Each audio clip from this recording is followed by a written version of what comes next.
Welcome to Steer Clear. Steer Clear is designed to help you learn the risks and consequences of impaired driving. What are some examples of impaired driving?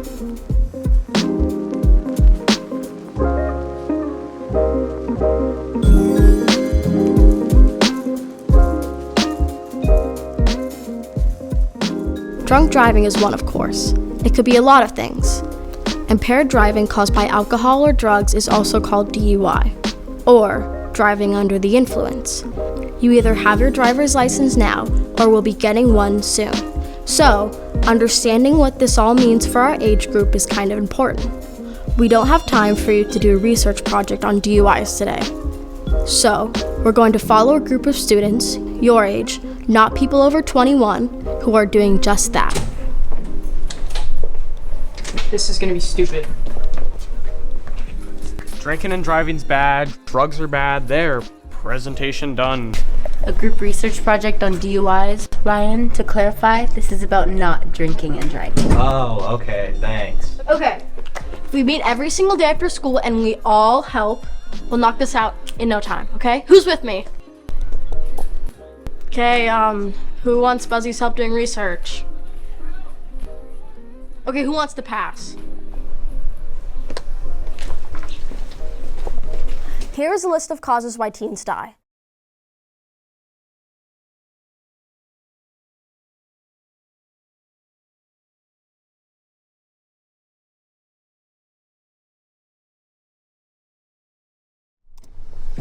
Carrie, did you know that car crashes are the leading cause of death for teens? Really? Just dove right into it, huh? Okay, well, yeah, but that's even before you factor in drugs and alcohol.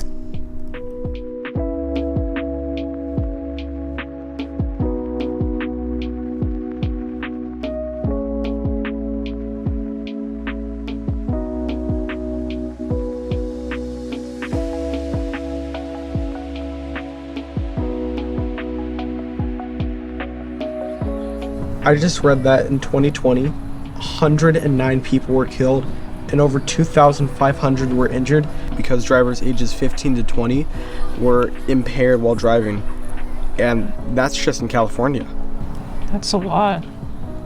My cousin, he was a passenger in a car that was hit, broke his leg, so. Jeff? The girl behind him died. First day of spring break.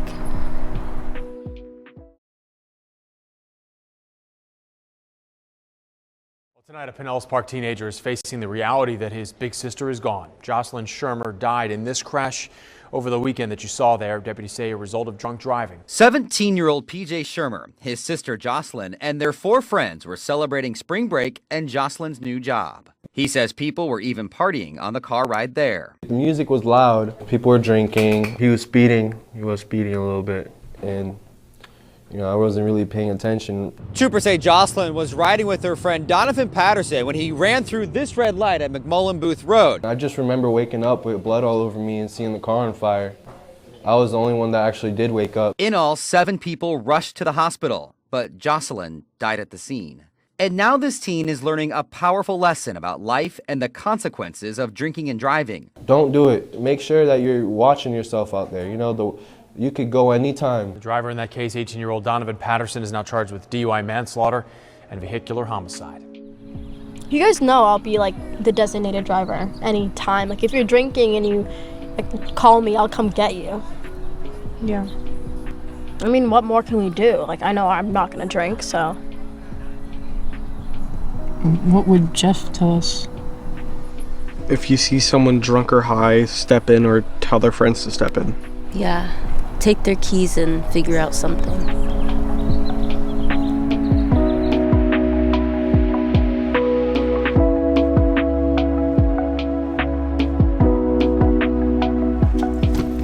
Alright, well, I know drinking and driving is bad. Driving while high is just not the same thing.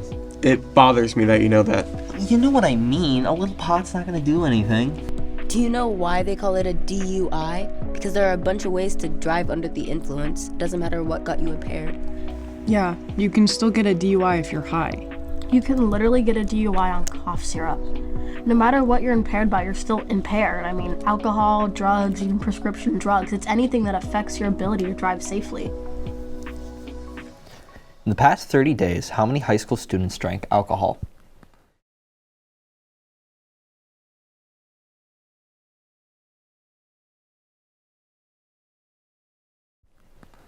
In the past 30 days, how many high school students used cannabis?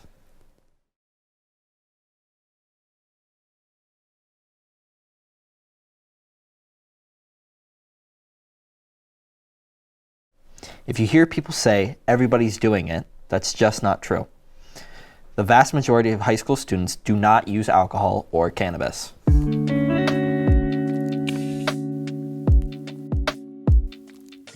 I mean, we're all different. We all get drunk differently, right?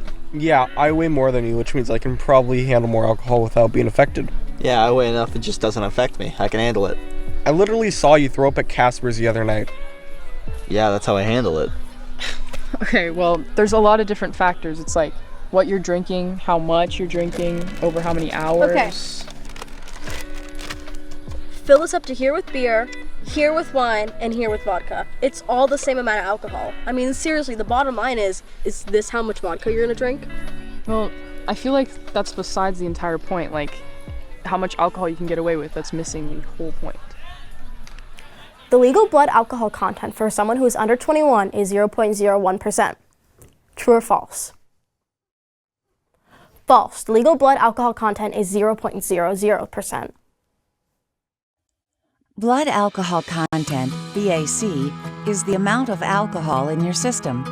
If you are over 21, 0.08% BAC is illegal. Under 21, 0.01% is illegal. Here's the thing, one drink, just one drink could get you to that point. California has a zero tolerance law. If you are stopped and test at 0.01%, it can lead to a citation and additional consequences, including having your license suspended. So, what is a drink? It depends. The higher the alcohol by volume, ABV, the smaller a standard drink will be. A drink might be 12 ounces of beer. That's one regular size can or bottle. Or 12 ounces of sweet drinks like hard sodas. Again, just one bottle. Craft beers can have a higher alcohol content, so a drink is going to be smaller, maybe only 8 ounces. That can of craft beer is closer to 2 drinks than 1. Same goes for malt liquors. Hard liquor? 1.5 ounces of a typical vodka, rum, or tequila is considered a drink. That's just one shot, and most mixed drinks contain more than one shot. Wine has a higher ABV than beer, so a drink is smaller than you might think, only about 5 ounces. Plastic cups hold at least twice that amount. Remember, the higher the ABV, the smaller a drink will be. How alcohol affects you depends on a lot of factors: your gender, weight, and body fat, what you are drinking, and how much, how quickly you drink, as well as how often you drink. Let's see what happens to the driving skills of 2 typical young people as their BAC goes up. Marco is a 180-pound male. Alyssa is about 110 pounds. Just one drink in an hour will raise their BAC above 0.01%, which is illegal for drivers under 21. At a BAC of 0.02% or higher, they will have a loss of judgment and trouble doing 2 things at once. Neither should be driving. At 2 standard drinks for Marco, coordination is reduced. It's harder to track moving objects. He could have difficulty steering. After 3 drinks in 1 hour, Alyssa's BAC will be above 0.08%. She'll have trouble controlling speed and difficulty reasoning and processing information. Another drink raises their BAC even more. Alyssa will be significantly more impaired due to her smaller size, but both will be slower to react and have a hard time staying in lanes or braking when needed. They will likely have trouble seeing clearly and have serious difficulty controlling a car. and they will be over the legal limit for a long time. While alcohol's effects depend on many factors, time is the only thing that will metabolize the alcohol in your system. It takes at least 1 hour to process one drink, so it'll take about 4 hours for Marco's BAC to drop below 0.01%, and even longer for the alcohol to leave Alyssa's system, at least 7 hours. Now you know about blood alcohol content and driving.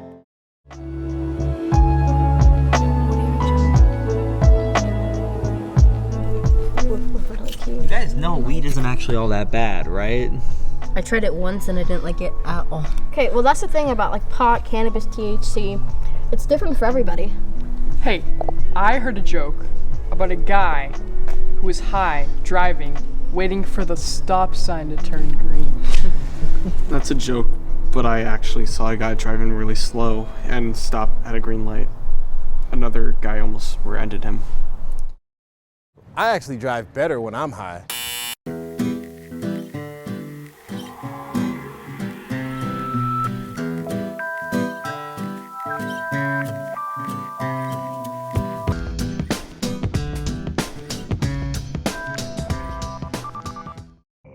Burrito run! Who's in? I want to hear that. You don't have to literally run. They're eggs on weed, and we all agree they've got no idea where this is going to lead. I know what they say, but there are benefits to driving high. Yeah, like focus benefits. We're keeping it safe. Wait. We're been focused, man. Yeah. Is that a word? Yeah, because we're doing it right now. We're benefocusing. Hello. Hey, I'm so benefocused that I deserve like a medal or like a crown and a scepter or something with my name on it. Wait, what?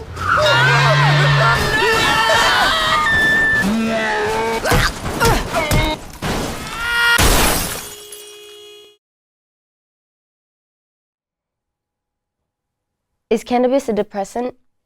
Is cannabis a stimulant? Is cannabis a hallucinogen? The answer is, depending on how your body reacts to them, cannabis can be any of these or all of these. As a depressant, possible symptoms include impairment of memory, judgment and coordination, irritability, paranoia, and suicidal thoughts.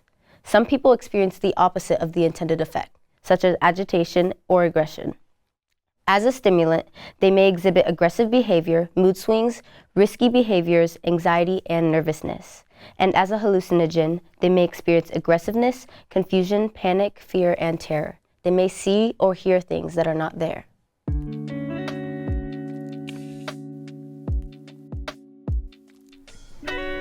You know, I heard that using a pen to get high is a lot less potent than smoking.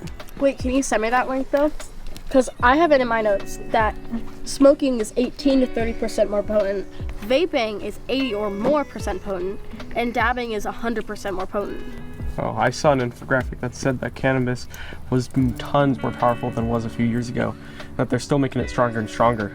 And edibles are even stronger. The problem is that they don't kick in right away. So it's like before the first one hits, they'll get impatient and take more, and by the time they'll just be like way too high. Oh yeah, if you take that much and try and drive, you're gonna get wrecked.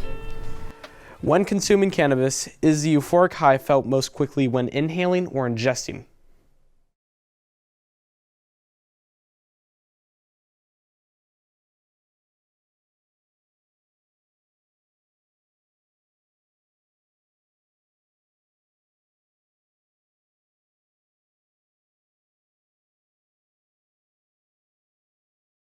The effect of cannabis, the buzz or the high, affects people differently depending on whether it's inhaled or ingested. Smoking weed produces the quickest high. The effects can be felt almost instantly and can last 1 to 4 hours. The high from edibles is delayed because it is absorbed through the digestive tract and metabolized by the liver. It can take 30 minutes to 2 hours to feel the effects, which can last 8 to 10 hours. Too much could lead to an overdose or even death. Some residual effects from inhaling or ingesting cannabis can last up to 24 hours. These effects may include difficulty focusing, learning, and remembering things.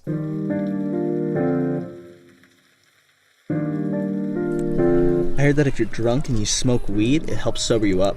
You heard that? Or is that because you said it and you were so high you thought you didn't? That's so far from right. Yeah, it's actually the opposite. With alcohol in your system, THC is absorbed quicker and you wind up more impaired. Yeah, same thing with drinking coffee, taking cold showers, and eating food. None of them actually help you get sober. And separate from alcohol, being high slows reaction time, impairs decision making, and physical coordination.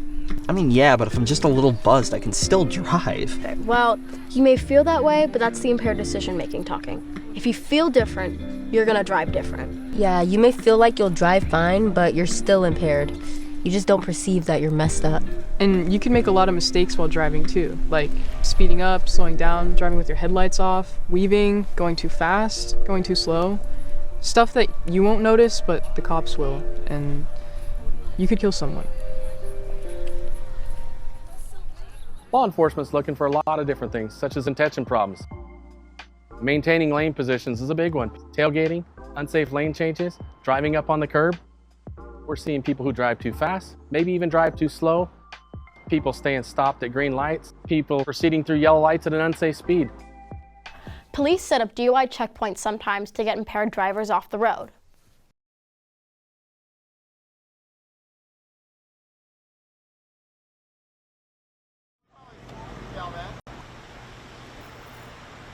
You probably know what this is. That's right, a DUI checkpoint, because people drive drunk or high. A lot of people. So what happens at a checkpoint? It all depends on what officers see, smell, and hear. First, they ask a couple of questions. Check out how your breath smells, and take a look at your eyes using a test called the horizontal gaze nystagmus test. All right, watch my finger with your eyes only. Keep your head still, don't move your head, please. Even if you think you're cool under pressure, or that breath mints will mask the smell of a beer, you can't control what happens to your eyes when you are impaired. Hey, how you doing today? I'm good.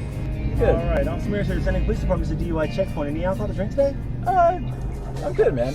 You good? Yeah. All right, do me a favor. Watch my finger with your eyes only. Keep your head still, don't move your head. Do you understand? Erratic eye movements, or bouncing of your eyes, are a telltale sign that you may be impaired. Can you put the vehicle in park for me, please? If an officer suspects impairment, whether it is something they smelled, something you said, or those bouncing eyeballs, they conduct additional tests. No, I'm good.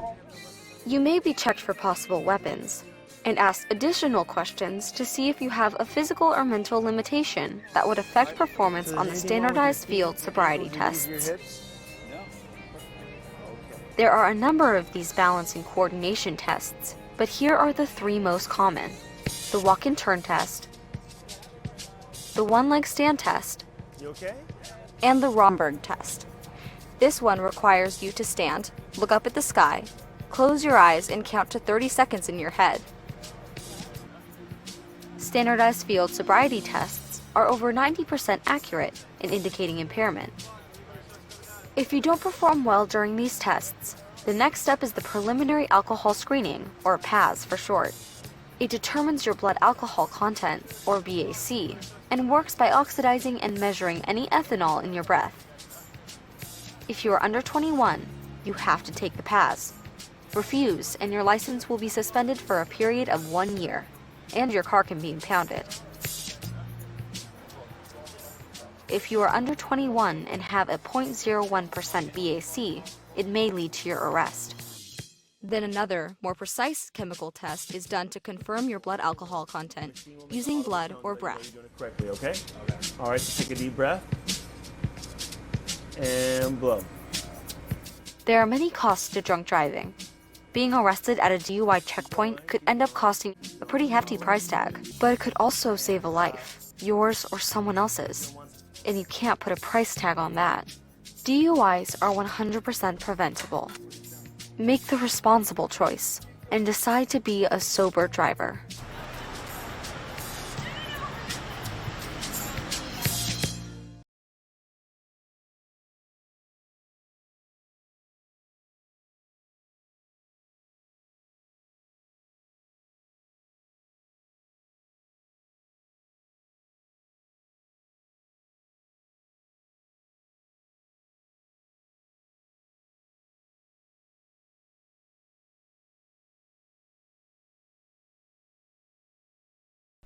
Research suggests waiting at least 4 hours to drive after inhaling cannabis and 8 to 10 hours after ingesting cannabis, regardless of whether one perceives they are impaired.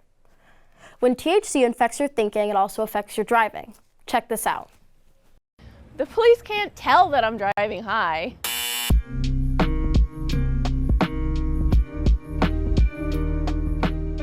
Oh, yes, we can. We're very good at what we do in identifying impaired drivers. Law enforcement is working on new tests to confirm and identify those who are high. We have specially trained officers that are called drug recognition experts, and we're really good at what we do. Matter of fact, we have over 2,000 DRE officers patrolling the streets of California. We're seeing a lot of new users, so we're prepared to identify those impaired drivers on the roadway. And just like alcohol, driving under the influence of cannabis can lead to a DUI.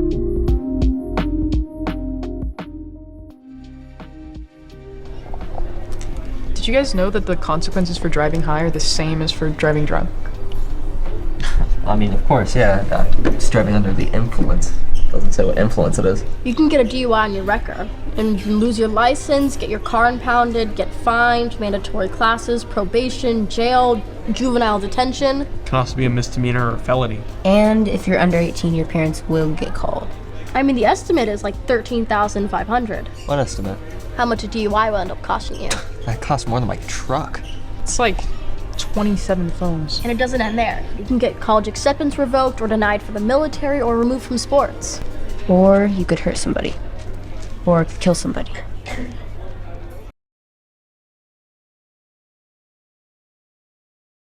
If you saved up $13,500, what would you spend it on?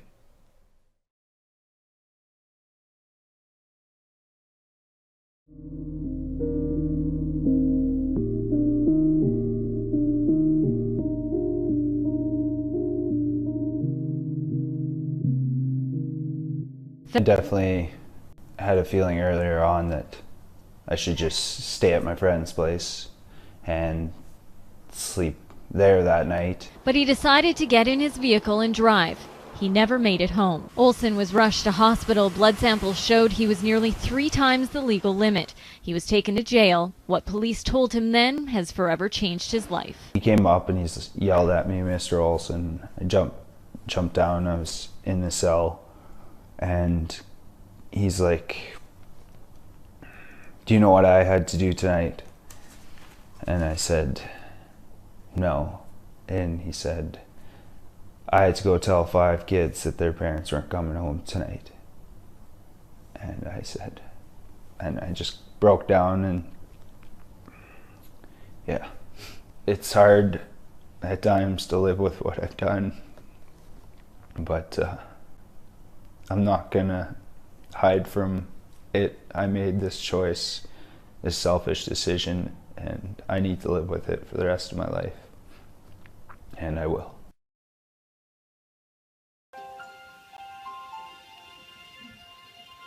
We saw them, we were up in the stands, and we watched them all cheering, how the kids are all cheering along the edge of the thing. And I mean, it was just odd to think that that's the last time we ever saw him. You knew something was desperately, desperately wrong. And she said, "Cindy, there's been an accident." She said, "We don't know, but we think it was Brian." I called Toledo Hospital and I said, "This is Dr. Hefflinger."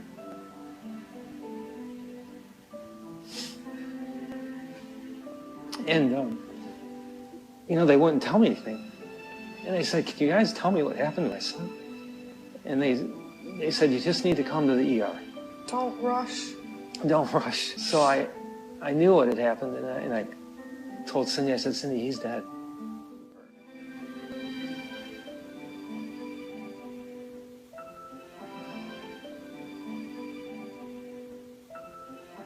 If you're ever going to think about getting in a car with somebody who's been drinking, please don't. Don't do that.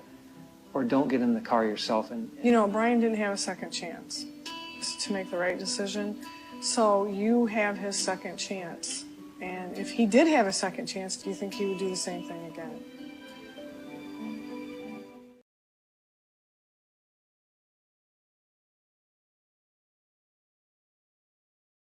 If you're at a party and you see a friend who is impaired, a little drunk, seen with a beer in their hand, or over in the smoky part of the yard, what are you going to say to convince them not to drive? Watch this video. I drove here, so now I gotta drive home.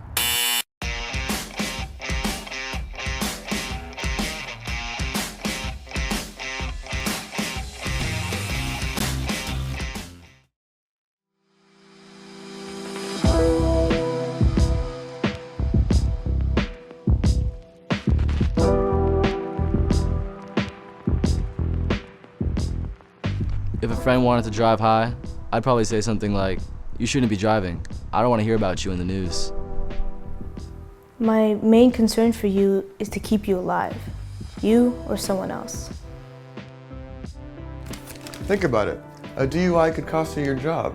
And if you end up killing someone, you'll never forgive yourself. You'll get busted driving high. You'll be in debt up to your eyeballs. Not to mention, you won't be driving for a very long time. I'd probably say something like, let's get you an Uber or Lyft, you know, my treat. I'd say, hey, you had way too much to drink. Just crash at my place and I have plenty of room. I could really use your help right now. You distract him and I'll grab the keys. He just won't listen to me. Tell him what happened with your brother's DUI. Yep, these are your keys and I'm keeping them till tomorrow. You know, I'd say something like, there's no world in which I let you drive tonight. Just like that. Just say something.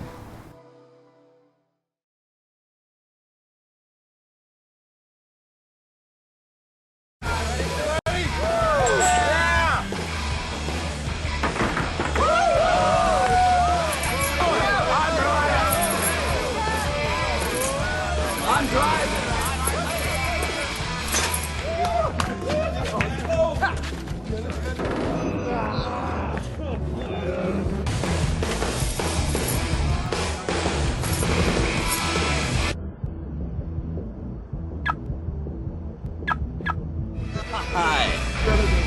A taxi? Friends do whatever it takes to stop friends from driving drunk.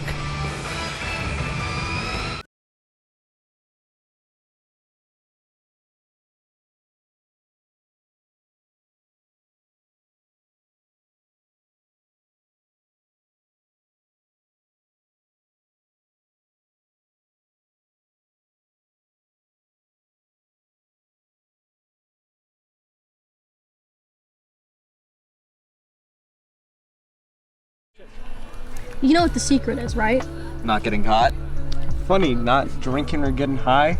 Exactly. Don't do illegal things and then you can't get caught doing illegal things. I mean, that makes sense, Buzzy, but like...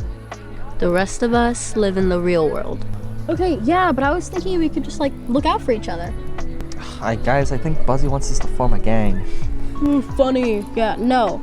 But I mean like having a designated driver or like calling a rideshare if someone needs it or taking someone's keys if like they're wasted. I give you guys permission to call my parents if I'm not safe. Yeah, I give you guys my permission to call Aiden's parents if I'm not safe. You joke, but they'd actually get you home, no problem. Yeah, if it's at my place, you could just spend the night.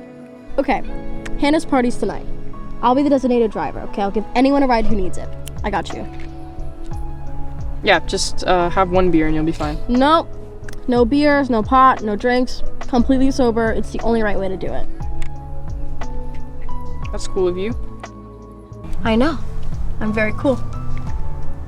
Okay, so as you can see by the video... Guys, bell's about to ring, so finish up on Monday. Oh, okay. See you on Monday. Drive safe. Bye.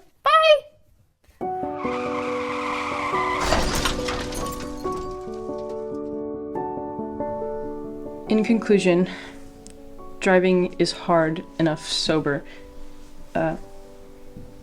especially for people our age. And the cost is too high. Buzzy didn't drink. She didn't do anything wrong. And now her and 2 other kids can't be here because they were hit by someone who's messed up. Driving under the influence. I guess that's...